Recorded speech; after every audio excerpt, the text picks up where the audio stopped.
good to be back.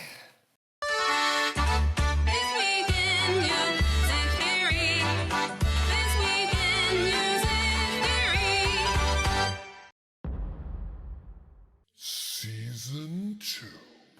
Hey everybody, Ryan here, and welcome to a brand new season of This Week in Music Theory. Hold for applause. We've got so many exciting things to cover this season, from how to politely ask your neighbor to borrow his lawnmower, to my secret recipe for the world's greatest apple pie. But today, we're going to dive right in and get started with secondary dominants.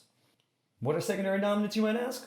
Well, the website Simplifying Music Theory describes secondary dominants as any chord that has a dominant function in any other chord that is not the tonic of the song.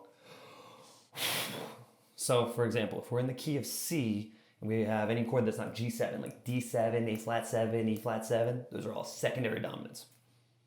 So let's backtrack for a moment and review what the dominant function is. So the 5 chord, or the dominant chord, to 1 is the strongest and most traditional tension and release in music. That is the cadence.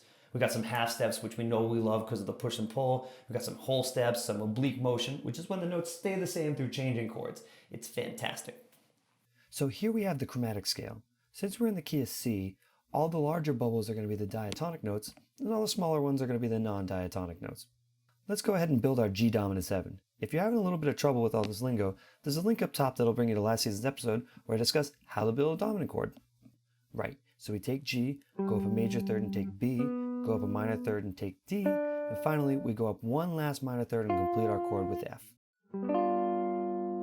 But we don't have to reserve that strong tension release for just the root. We're going to go through 3 different examples of secondary dominants and how we can use them to spice up our progressions. First up, the 5 of 5. This is one of, if not the most prevalent secondary dominant chord. To make it, we're going to go to the 5 chord of the key. Since we're in C, the 5 chord is going to be G. Then we go to the 5 of that, which is D. We're going to use our super secret recipe to build a dominant chord off of that. Now we get to the good stuff.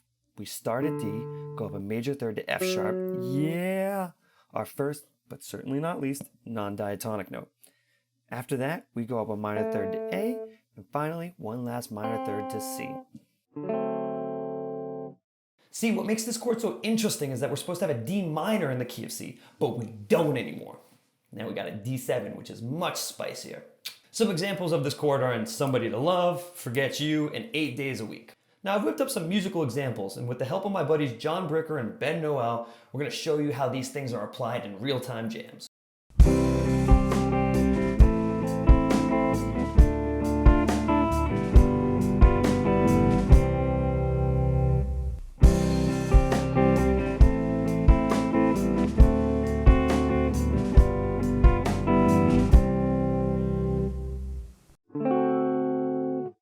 We got the 5 of 5, but now what?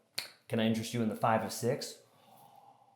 We built this chord progression in the same way that we built the last one. Let's go to the 6th chord, in this case, A, and build a dominant chord off of that 5, in this case, E. One of my favorite sounds ever, the 5 of 6. We start on E, go up a major third to G sharp, another totally baller note, hop on up a minor third to B, and one last minor third to D. Now we're cooking with gas. How awesome is that? Songs that use this chord are the chorus of Imagine, Santeria, and I Will Follow You Into the Dark. All right, Ben and Bricker, time for some magic.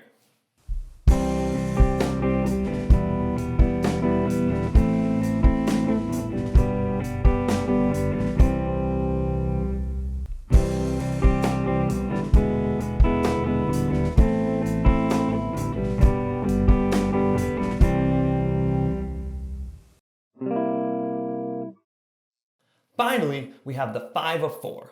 This one might be a little bit of a brain rattler. You'll see in one second. Let's go to our 4 chord F and grab the 5 of that, which is C? Wait, what? One last one. We start on C, nothing weird yet. Go up a major third to E, still good. Go up a minor third to G, checks out there. And finally, one last minor third to B flat. That B flat is the reason why you wouldn't call this a 1-7 chord. That's telling us we're on our way to F. Pretty fancy stuff, huh? The Beatles use this trick all the time to quickly pivot to the 4 chord without changing keys. Some songs that use this are the B section of Hey Jude, Can't Take My Eyes Off You, and Build Me Up Buttercup.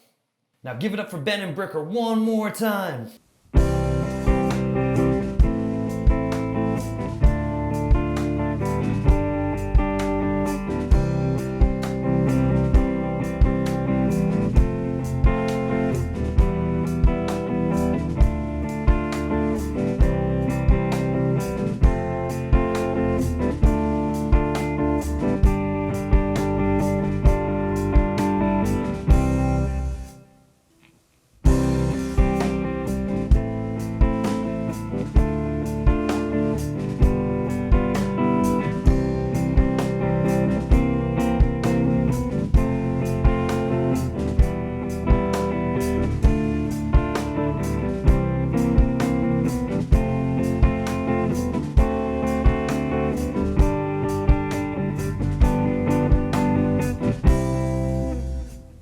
there you have it, folks. We've gone over the roles of secondary dominants, how to build secondary dominants, and 3 different types of secondary dominants.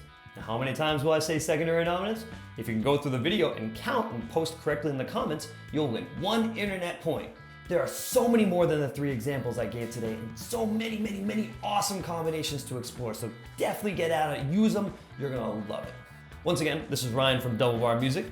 If you enjoyed this video, please like and subscribe and click that sweet bell notification so you never miss a video. I'd like to thank my good friends John Bricker and Ben Noel for not only being the most talented rhythm section, also the most handsome, right? We're so glad to be back for season 2, so stay tuned for even more music theory. This week in music theory, this week in music theory.